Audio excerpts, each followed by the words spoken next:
everybody. I'm Caryn Hartglass. You're listening to It's All About Food. I was in California last week. Missed doing a show for you. And now I'm back. I want to tell you about parts of my trip because, number one, there's a lot of food stories. And number two, it was very inspiring. I think for some of us who are lifetime activists, we need to take time to rejuvenate and restore and find opportunities to meet with like-minded people and know that we're not alone on our path. And originally, we scheduled a trip, my partner Gary DiMattei and I, to go to Northern California. We go there a lot for our work, which involves musical theater. But this time we went mostly for, I want to say, a vacation. I only, quote, worked one day, and it wasn't really work. What I was doing, I was participating in a concert memorial for a colleague and mentor in the musical theater business. He had retired, and then because he was getting older, he had some health problems and recently passed. I volunteered to take part in the memorial. I was very honored to be given one of the solo songs. I sang The Impossible Dream from the musical Man of La Mancha. And did I tell you my story about The Impossible Dream? I think I mentioned it before, but when I performed the role of Aldonza in Man of La Mancha, and I would sit and listen to Don Quixote, the man playing the role of Don Quixote, sing The Impossible Dream, I always thought about my own impossible dream, which was the end of factory farming and exploitation of innocent animals for food. And I would think about that with every line of the song. And this time, singing the song, it's really important as a performer and a singer not to really feel the lyrics too much because they may overwhelm your performance. And I know that that can happen to me because I feel these things very deeply. But the lines of the songs, I think I said them recently on one of these programs. It's so profound and poignant for today, especially with the politics that are going on and things with human nature that are being exposed today. Many of us thought that we were moving in such a positive direction in terms of racism, homophobism, sexism, and speciesism. Speciesism, the final ism, probably to be resolved. But seeing so many improvements with regard to racism and sexism and homophobism, and then seeing that many, many people still are racist, sexist, and homophobic, and coming out about it and being very aggressive and violent about it. It's a difficult thing and makes me realize the fight is greater. It's upsetting. And I thought about all those things while I was singing the song. But we also went to the Bay Area to enjoy ourselves, and I got a lot out of it, and I want to share that with you. So the first thing we did was we visited Gary's niece, who just had a new baby. And there's nothing like sitting with some new baby energy.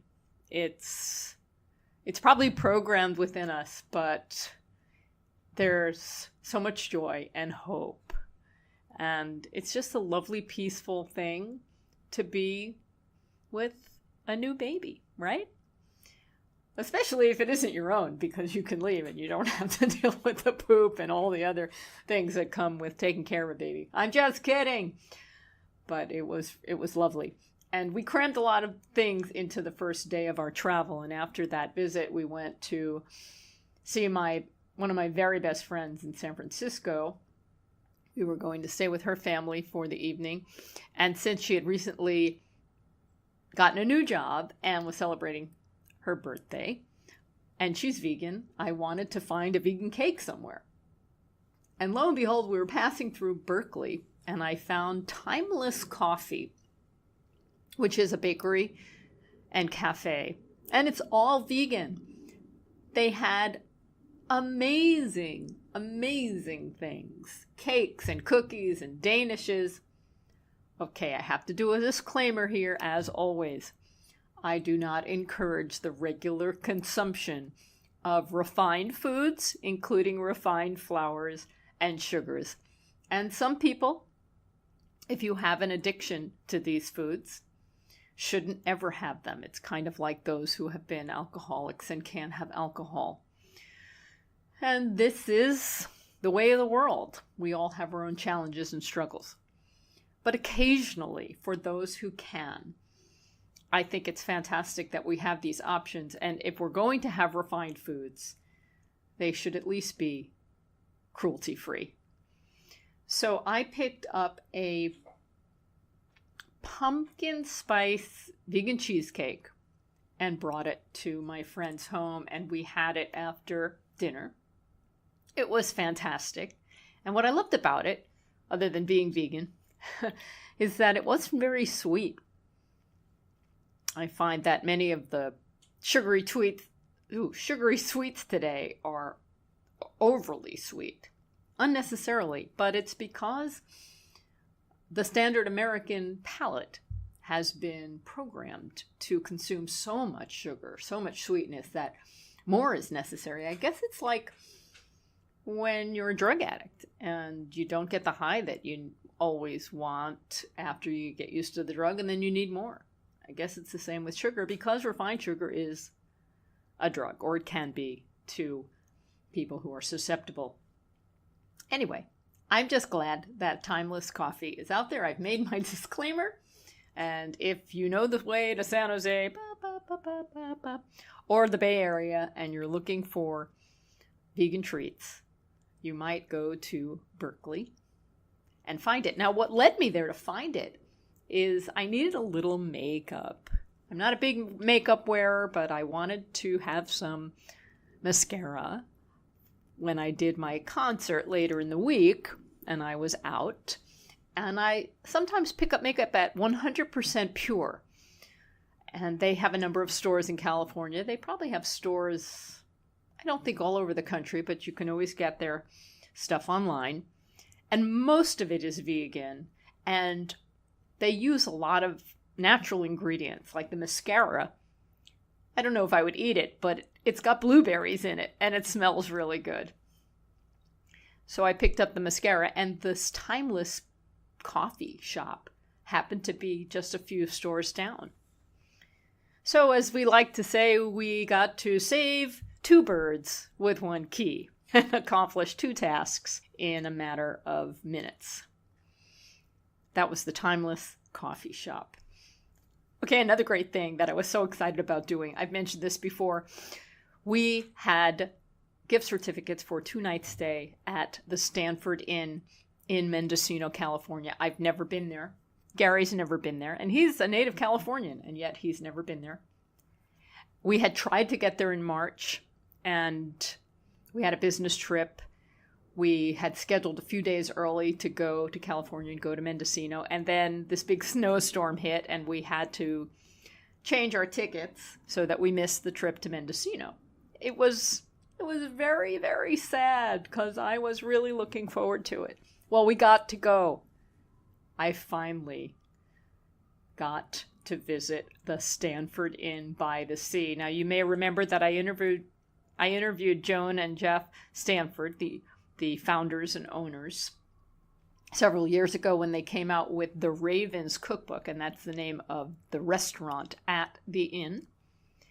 And I also interviewed Sid Garza-Hillman, who works at the Stanford Inn, and he was working as a musician and actor originally, and then got interested in nutrition, and now he's a certified nutritionist and weight management coach, and he works with clients around the country, but also at the Stanford Inn, and he was there. It was great to see him.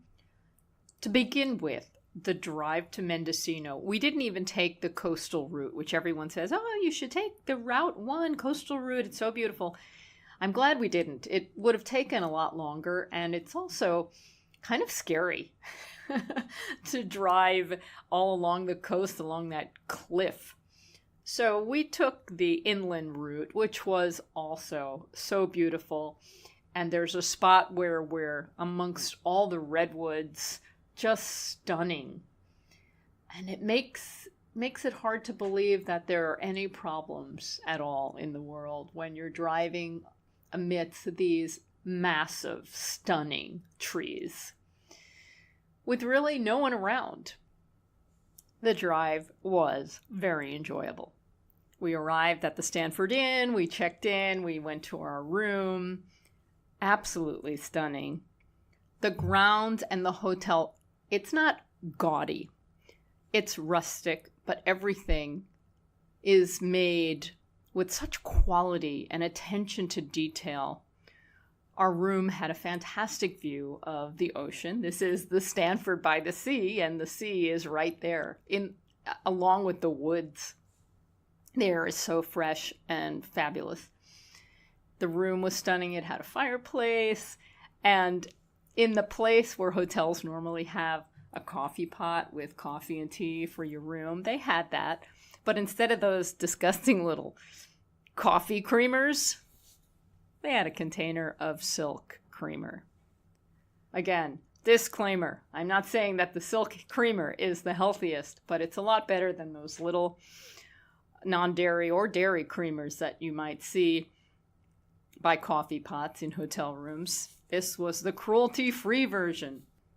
Just so lovely to be in a place like this. To know it exists is so fabulous. I can't even begin to tell you. When we checked in, we were told that from 3:30 to 4:30 would be the afternoon tea. And we went and we got our teas. Of course, you could have coffee if you wanted. I chose a turmeric shiitake tea, which was lovely. We enjoyed the afternoon treat, which was a very fresh tasting lemon bar. So good. And then we were free until dinner because we really wanted to check out the Ravens restaurant. I've seen the cookbook and I couldn't wait to go. And we walked around the grounds. They have this lovely, lovely garden with a lot of fresh food, and I'm sure a lot of that goes into a lot of the dishes they make at the restaurant, herbs and vegetables, of course. They even have a little sanctuary there with llamas. We were celebrating, we were relaxing, and we weren't driving. So we took advantage, and we enjoyed some drinks. Gary always loves his organic Pinkus Hefeweizen beer. I went with the Eel River Porter, which was described as having chocolate and coffee notes. And I'm really into this chocolate kind of flavor in these darker beers. It's not sweet tasting. It's bitter because it's a darker beer, but I just love it. So we celebrated with that, and then we sat down for dinner, and the menu is creative and lots of variety, lots of fresh food. You can even go to Google the Stanford Inn and see the menu at the Ravens restaurant. Gary ordered a ravioli with red bell pepper and sun-dried tomato, tofu ricotta, garlic caper marinara, walnut parmesan. Yes, yummy. And I had the enchiladas that had portobello mushrooms, cashew cheese, salsa fresca.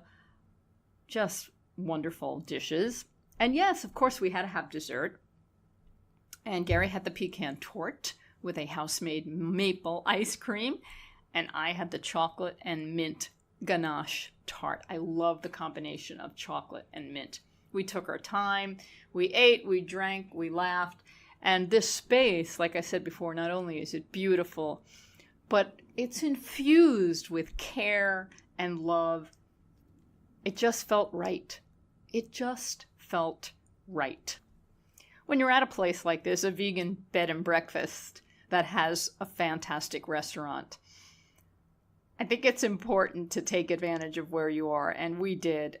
So we may have overindulged a little bit in eating. We got up in the morning and there was a designated time for breakfast, We typically don't eat breakfast until around noon, but the last seating was at 9:30, so we signed up for 9:30 and we headed over for breakfast. We started with fresh made carrot juice. And how many places can you go to that serve carrot juice in the morning for breakfast instead of orange juice? They had orange juice too, but I was very happy to have this nutritious, colorful option, and it was really nice to have, a treat. And then we ordered some wonderful things for breakfast. Again, fantastic breakfast menu. I wish that they could have a chain, the Ravens, everywhere all over the country. Gary got a tofu burrito. You know how much he loves his burritos. It had garden vegetables and enchilada sauce, cashew cheese, vegan sour cream, and rosemary potatoes. They were really, really good. And I had a savory breakfast crepe. We make a lot of these things at home, and I have to say that the food tasted almost like the kind of food we make at home, which is nice. It's nice to be able to go somewhere and have the food that you like and not have to make it. And they did just that. And I got the rosemary potatoes as well. Afterwards, it was a funny thing. We post on Facebook where we're going, what we're doing, and we said we were in Mendocino, and we got connected to Dan Latterman and Sherry Soria. Do you know them? Sherry founded the Living Light Culinary Institute some years ago, and they recently sold it. So now they're retired. And I never knew that the Living Light Culinary Institute was in Fort Bragg, which is right next to Mendocino. Maybe I knew it was in Fort Bragg. I don't know. But I never put two and two together, and I didn't know that they were right there. But they reached out to us, and we ended up meeting and going for a walk at the Botanical Gardens. And that was a treat. After walking around Mendocino and along the coast and then going to the beautiful gardens, we were just indulging in nature's beauty. Sherry and Dan shared stories about running marathons. They're in their 70s and they look fit and fabulous. So impressed to see them in real life. I last saw them about 15 years ago in Costa Rica. They invited me to speak at one of their raw food conferences. And I don't think I've seen them in person since then, but wow, they haven't aged. They've gotten fitter and better looking, and just a testament to their healthy eating, which is primarily raw foods. They also talked about harvesting mushrooms, which they do a lot of where they are. We didn't stay out all afternoon because we had to get back for our afternoon tea. Can't miss it. We weren't really hungry, but like I said, we were in a place of fabulous food and wanted to take advantage of it all. And we got the apple cake, which was the treat of the afternoon. Afterwards, we did some exercise, lots of power walking to burn off all those calories and to look at more of the area because it's just so stunning. And then we returned for dinner for something lighter. We both went for the vegetable soup and salads. The vegetable soup, so simple, just fresh garden vegetables, zucchini and carrots, and potatoes and herbs, tomatoes. Did I say tomatoes? And it kind of looks like, well, it kind of reminded me of like the Campbell's vegetarian vegetable soup that I used to have as a kid. But what a difference fresh, organic vegetables make. So nourishing, so comforting. And then I had this heirloom tomato salad on a bed of greens. It's a work of art. The colors are so vibrant. And the colors, the vibrant colors, make you want to eat it. And the colors represent all of the great nutrients that are in them for you. It's all part of nature's intention. There's nothing like a fresh garden tomato. And in some ways it saddens me to know how many tomatoes are grown in an industrial fashion to have a certain specific shape and no taste. And they're just mindlessly sliced and put on burgers and served in some restaurants, diner restaurants, low-end restaurants, and even some high-end restaurants on salads, and they have no taste. And many people go through life thinking that a tomato is tasteless, but there's nothing like a wonderful fresh tomato. Of course, I had dessert. I went with the creme brulee, a vanilla bean and frangelico coconut custard brulee. Wow. That's all I can say. Perfection. We stayed over another night, and of course we got up in the morning for another wonderful breakfast, and then we were on the road down to the Bay Area. Our next destination was in Sebastopol. My friend Mike Boss, who I interviewed recently on this program, has recently bought the Sebastopol Horticulture Nursery. This space is incredible. The original owner had it for many years, and I believe it's about a 7-acre property, and it is filled throughout the woods with all of these potted plants and trees. It's a gorgeous space, and Mike has a lot of work to do, and he has a lot of plans of what he wants it to be. But if you remember my interview with him where we talked about edible perennials, he's passionate about growing perennial plants that are edible and making them available for people who want to put them in their gardens. It's all part of this sustainable agriculture, permaculture, organic type of agriculture that we need, small scale, where everyone is participating, and he's doing his part. I really am excited about this space. If you're ever near Sebastopol, I highly recommend you check it out. The first part of our trip, the first 3 days and nights, were spent experiencing very inspiring projects that can show what's possible. This lovely vegan bed and breakfast where anyone would be happy to stay and eat because the food is so delicious. And then going to a horticulture nursery that's filled with edible perennials and other beautiful plants can show you what's possible. Unfortunately, as we drove further south, we got into reality, traffic, highway driving, unfriendly drivers, angry drivers, stressed drivers, and back into the high-paced Silicon Valley. Fortunately, we were staying with friends, John and Dale Robbins, and that's like another little oasis from all of reality. And Dale Robbins did a wonderful job of making sure we were nourished throughout the rest of our trip. She made sure there were always fresh green smoothies for us in the morning to drink when we awoke, and made us a wonderful meal for dinner, which included, it was very Thanksgiving-like. She sliced a butternut squash and cooked it so it got soft, and then topped the dish with these caramelized Brussels sprouts. It was gorgeous in color and really, really tasty. Simple and delicious and nutritious, the way I like it. When I'm traveling and away from home, I like to make sure that I have beans.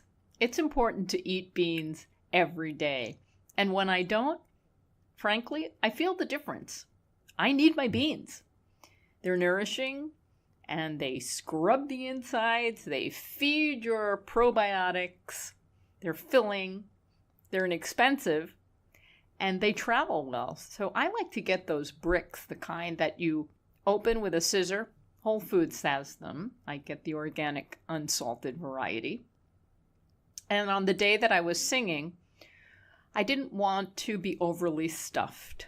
This is an important thing. If you're performers, you kind of know what you need before your performance. And I know I need to be fed, but not stuffed. We had our regular bowl of rolled oats with some berries, and that was fine. And then I had to go to the rehearsal before the evening performance. And at the rehearsal, they brought us lunch. I ordered a very simple salad. And then we had the concert. And when it was all over, I was ravenous. But it was late, but not too late. And that's where the beans came in.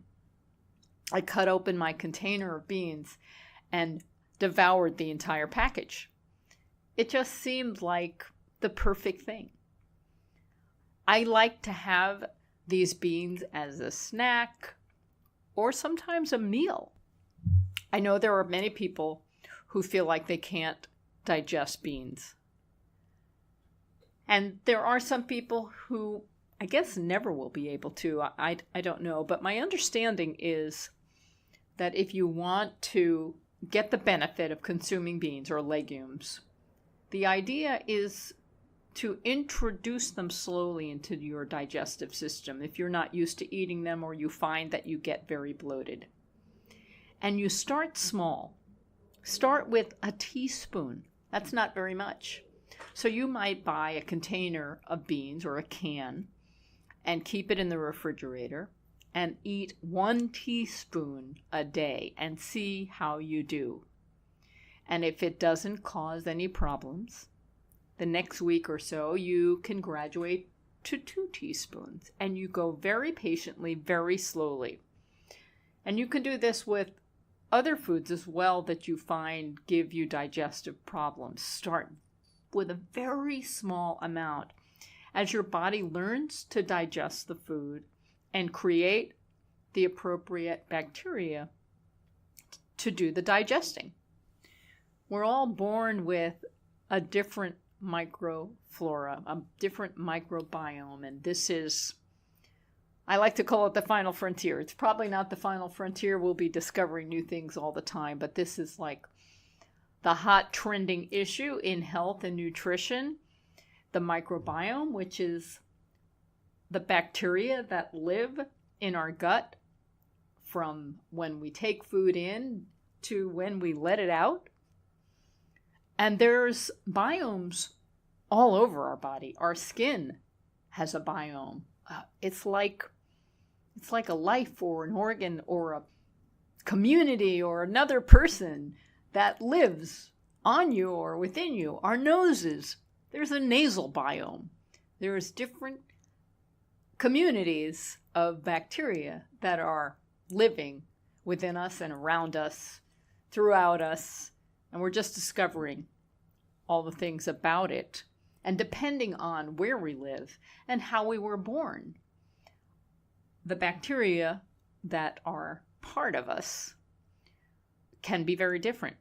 So there's a lot of conversation now about the ideal way we should be born, which is as nature intended, that babies should be born with a vaginal birth because the mix of bacteria that are in the vaginal canal are shared with the baby when he or she is delivered.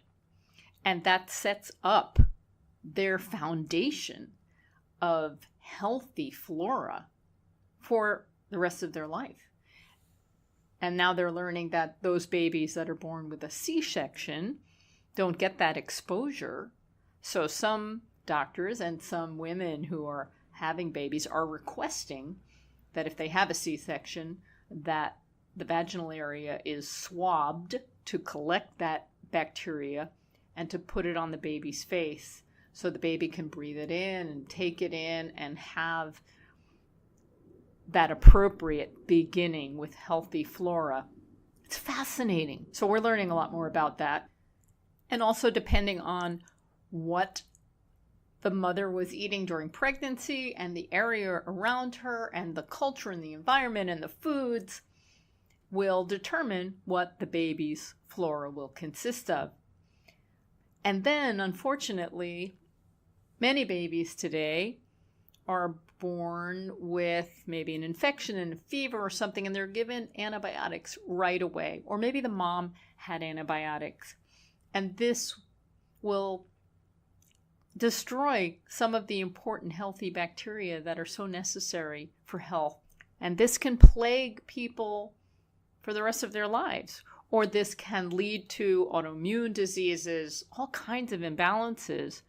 Now, if you were born by a C-section or if you had antibiotics at birth, that's not the end of the story. That doesn't mean you're doomed. You can repopulate with healthy bacteria, and you can do this by eating nutritious foods, by exercising, by going out in nature, and by not trying to be so sterile, because our body needs to interact with all kinds of bacteria. These are the things we're learning, and we'll see how it affects our health and population as time goes on. But many of these autoimmune diseases that everyone is being plagued with today is related to our society being too sterile, consuming too many antibiotics, being born either by C-section and not getting the flora that we're supposed to be getting from birth. This is great stuff. So when I talk about some people not being able to digest beans and legumes, this can be related to all of this. It can also be related to eating a standard American diet where one is consuming lots of refined foods, a lot of animal foods, and we haven't been feeding our good bacteria with the prebiotics that they need to flourish. And beans and legumes provide that prebiotic, that food, that nourishment for our good probiotics that are in our bodies. That's my recommendation. If you're not able to consume beans and you've tried, I do hope that you try the slow and steady, patient method. And then there are many other things that you can do to help beans be more digestible. That is to soak them from dry. Do that for 8 to 12 hours, and then you can rinse them and soak them again for another 12 hours and repeat this until you've soaked them for 48 hours. You can do this. You can soak them and leave them on the counter if it's not too warm outside, or you can put them in the refrigerator. It all works. And then when the beans are adequately soaked, you can rinse them again and cook them. And make sure they're really cooked well so that they're soft. All of these steps help make beans more digestible. Some people recommend adding a little stick of kombu, which is kelp, or adding a little baking soda to the water. There are lots of different remedies. You need to find the one that works for you. And the last thing I want to say when it comes to digesting food and digesting beans is to eat slowly, eat mindfully, and chew. Who needs to be reminded to chew? Raise your hand. Yes, we all eat much too fast. So here's a little friendly reminder. Chew, chew, chew. Chew your food. We did get to stop into two of our favorite eateries while in the Bay Area. One is Dharma's in the Santa Cruz area. I always get the gardener salad. It's one of my favorite salads with their rich tahini dressing. It's always topped with sunflower sprouts. And I don't know anywhere else where they top their salads with sunflower sprouts. It's a consistent thing. They've been doing it for decades, and I know I can always get them there. It's something that I really enjoy. Gary always gets the breakfast burrito. And we also got to visit our favorite home away from home when it comes to food in the Bay Area, and that's the Vegetarian House. I can't say enough about them. I interviewed the manager, Sonny Mueller, earlier this year. I love this place. These people are so kind and caring and really believe in a compassionate world and sustainable, healthy food. And we went there after everything was done. My concert was over. We had visited everyone that we had planned on visiting. We were getting ready to leave the next day. And we settled in at the Vegetarian House. And just when we got there, I got a call from my mom. And she's 85. And unfortunately, she had just been scammed. Gave her credit card information away to someone who scared her. So instead of a relaxing lunch, I had my computer open and I was shutting down all of her accounts. And fortunately, Nothing bad happened. But we all felt a little violated. And it's another lovely part of humanity where some people like to take advantage of our vulnerable aging population. But the staff was really fantastic. And I made a point while feverishly working on the computer to pay attention to the food I was eating. And it was one of the most delicious meals I had ever eaten there, because while I was crazy trying to solve my mom's problems, I really made an effort to chew and think about what I was eating.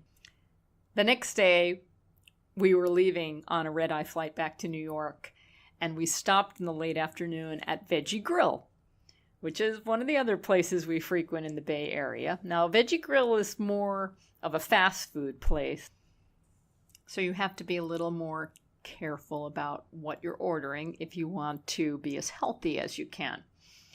We ordered lunch, and I got a big kale salad, and I got a treat, which was the crab cake. Gary got the buffalo bomber salad, which has a vegan chicken with a spicy sauce. I find the Veggie Grill never leaves me satisfied. We get our plates and we eat, and it's just never quite enough. We sat there a while. We had plenty of time before our red-eye flight, so we decided to order dinner while we were there. And we got another round of food, and then we were really, really satisfied. That was basically our trip of good eating in the Bay Area and my long-time dream of visiting Mendocino. Again, I cannot recommend enough visiting this beautiful city and going to the Stanford Inn by the sea. If you have a special occasion coming up, something where you really want to celebrate, this is a place you should consider. As I mentioned at the beginning of the program, if you're an activist, someone who wants to make change, positive change, it's important to find time for yourself and to nourish yourself and re-energize. We can't all solve all of the world's problems, but we can do our own significant part. However small it may seem, it's important. This particular show is being broadcast on Election Day. I have pre-recorded it because I am working as an election poll worker in my neighborhood. I've done it once before, and I'm looking forward to doing it again. We work from 5 a.m. to 10 p.m. It's a long day. And something that really moved me was the opening of our manual that helps us throughout the day on how we take care of all of the procedures. There are a lot of procedures, and I'm sure that this is not the same in all voting districts, but this is for New York City, and I'm so proud of it because the basic guidelines, I know I've mentioned this before because when I first read this, I was blown away, but the basic guidelines for treating every voter is something we should do for everyone. And I just want to read from the guidebook because you might be able to use some of this language in relating in your own situations. So the mission of a poll worker is to take care of every voter according to procedure, treat every voter and visitor with dignity, respect, and courtesy to ensure that all voters and visitors have a positive experience at the polls. And we're supposed to follow the procedures in the manual to be sure no voter is denied the right to vote. We are to remain calm and neutral in all circumstances. All voters deserve to be treated equally, regardless of race, color, ethnicity, gender, and physical or language ability. Voters may have different physical and/or language abilities that may require your assistance. Greet every voter with a smile and eye contact. I really appreciated this when they first said it, and it's so true in all of our interactions with each other. We need to look at each other. Some people have hearing impairments and need to see your face, to see and hear what you are saying. and a friendly greeting will help the voter feel welcome and comfortable. Listen carefully and be patient. And it goes on. But really good information on how we should interact in general with each other. No one knows what the outcome of this election will be. And I think no matter which way it goes, we still have massive challenges ahead of us. As I mentioned before, there's still quite a bit of racism, homophobism, sexism, in addition to speciesism. And we need to work to educate as many people as possible so that we can improve the lives of more people on this planet. I don't quite understand the actions of some people to deny anyone on this planet a good home, food, healthcare, education. It's so easy for me to see that if everyone had these few simple things, we would see a lot less violence on the planet, and we would see a lot more good. And I'm just one of those crazy vegans who doesn't want to exploit anyone and wants everyone to have the best opportunity possible for their life. We just watched the documentary Quincy last night, and I cannot recommend it enough. It's about the life of Quincy Jones, the artist, composer, musician. He's done an incredible amount of work creating music. And I learned so much from this documentary. Some of the things that I learned, I was surprised to find out that Frank Sinatra actually did quite a bit.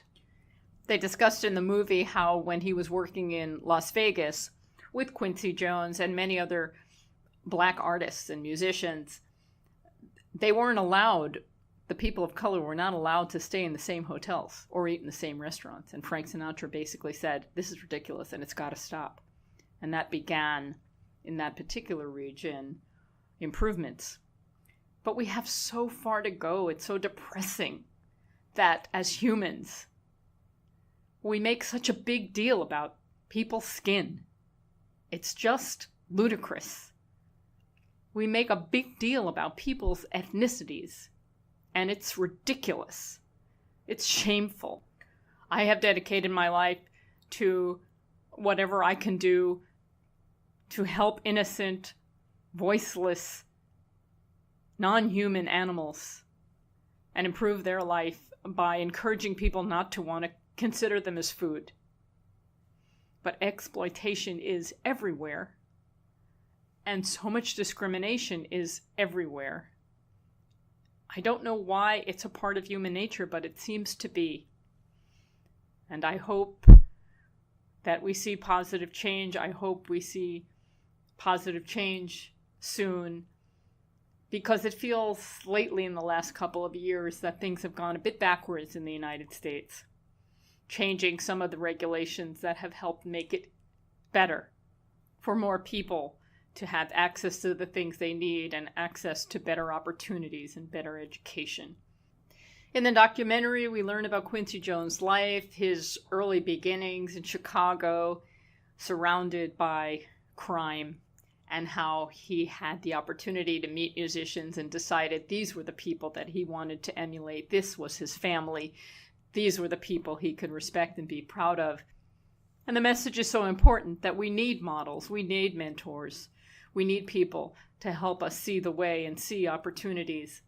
The documentary ended with a concert that he produced to open the Smithsonian National Museum of African American History and Culture. I look forward to visiting this museum one day, and it's part of America's story. And it's interesting how history is the story we choose to tell. And when we reflect on the past, very often history or the stories that we tell are based on the victors, not the victims. That's what I loved about Howard Zinn's The People's History of the United States, a fantastic book, small print, over 700 pages. And I want to read it again sometime. It's a heavy book.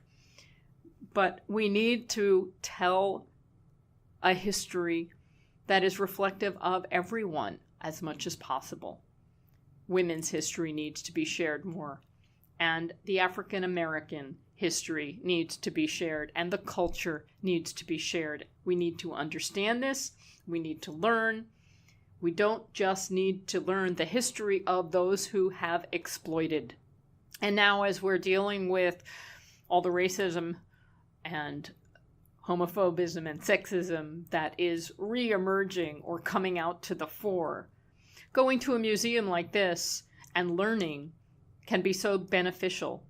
As the website explains for the museum, stereotypes of African Americans grew as a natural consequence of both scientific racism and legal challenges to both their personhood and citizenship. The museum's 12 inaugural exhibitions focus on broad themes of history, culture, and community. They have been conceived to help transform visitors' understanding of American history and culture, to help visitors adapt to and participate in changing definitions of American citizenship, liberty, and equality. And it's so important more than ever. It's really a challenging thing for us to be able to look outside ourselves and see how we've been programmed by our culture and society. And some of us who have the very best intentions, who are truly kind and compassionate, may not understand how some of our actions can be harmful and hurtful. It takes a lot of courage and a lot of reflection to see if maybe some of our assumptions and cultural beliefs are racist, homophobic, sexist. It can often be a startling revelation. I believe we are here to learn and grow and improve. And I know that you do too. That's why you're here and that's why you're listening. And I am grateful for that. I want to leave you with some sweet thoughts. So last week was Halloween, right?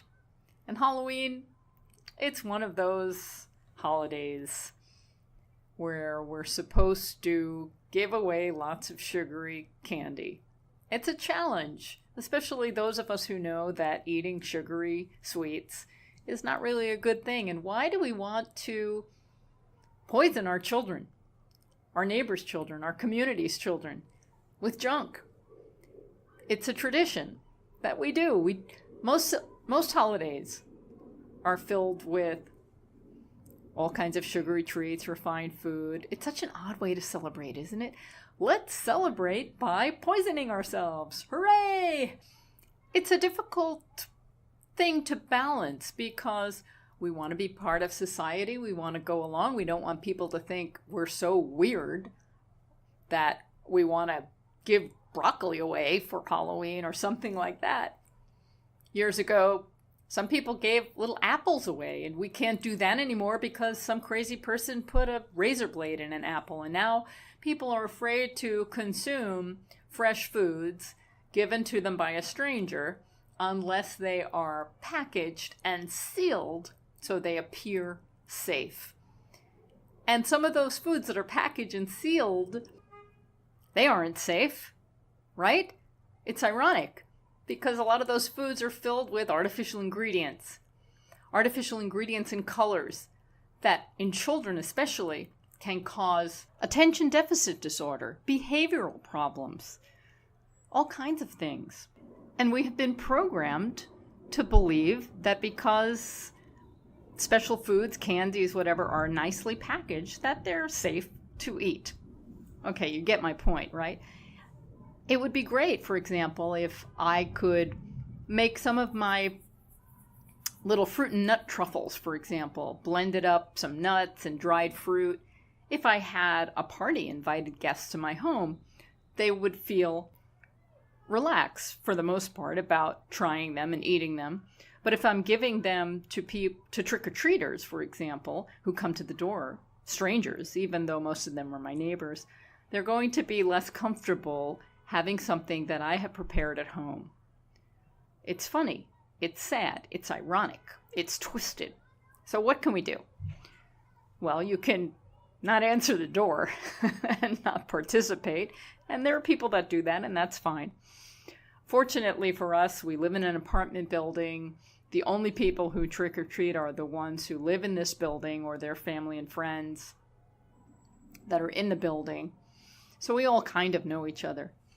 I've chosen to buy candies from the Natural Candy Store. This is an online site that sells candies, and these are non-GMO. There are gluten-free options. There are no artificial colors or ingredients, and they specify what ones are vegan. And I chose to select candies that are organic, non-GMO, vegan, and gluten-free. I will admit they are more expensive. And for some people, it might be easier just to go to your neighborhood drugstore, get a deal on some Mars candy bars, some Hershey Company candy items. They're inexpensive, but I don't think they're as good an option. And every time I have where I can make a statement or share some information, I will use it, even when it comes to candy. So for those concerned parents who might be reading the labels and the ingredients of the candy that their children brought home, they might recognize that the candies that we offered were special. Organic, non-GMO, vegan, and gluten-free, with no artificial colors or ingredients. Now, of course, the candies that are available in supermarkets and drugstores and these big box stores that offer foods in volume like Costco, they're cheaper.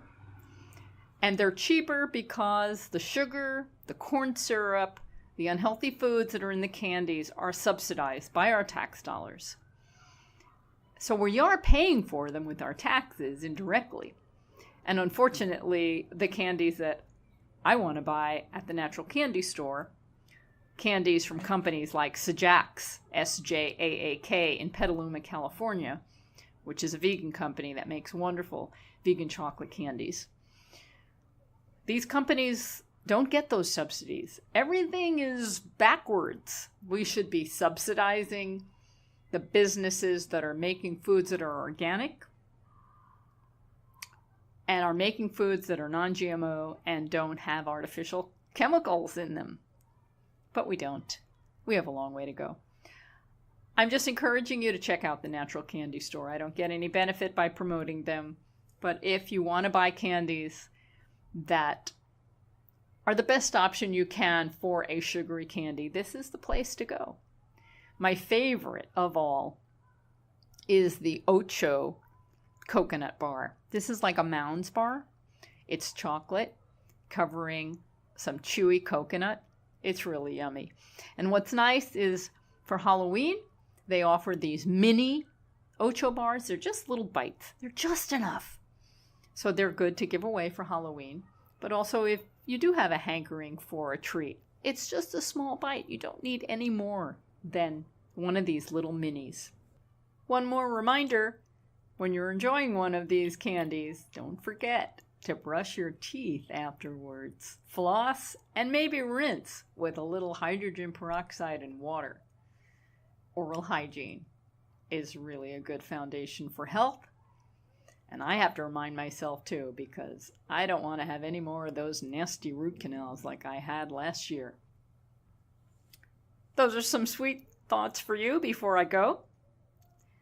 And I will see you on the other side of the 2018 midterm elections.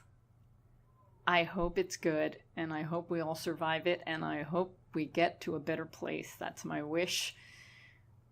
Oh, yes. Meanwhile, you can find me at responsibleeatingandliving.com for great recipes. Read my daily blog, What Vegans Eat. And if you have comments and questions, do you know where to find me? I'm at info@realmeals.org. I always love to hear from you. Thanks for joining me, and have a very delicious week.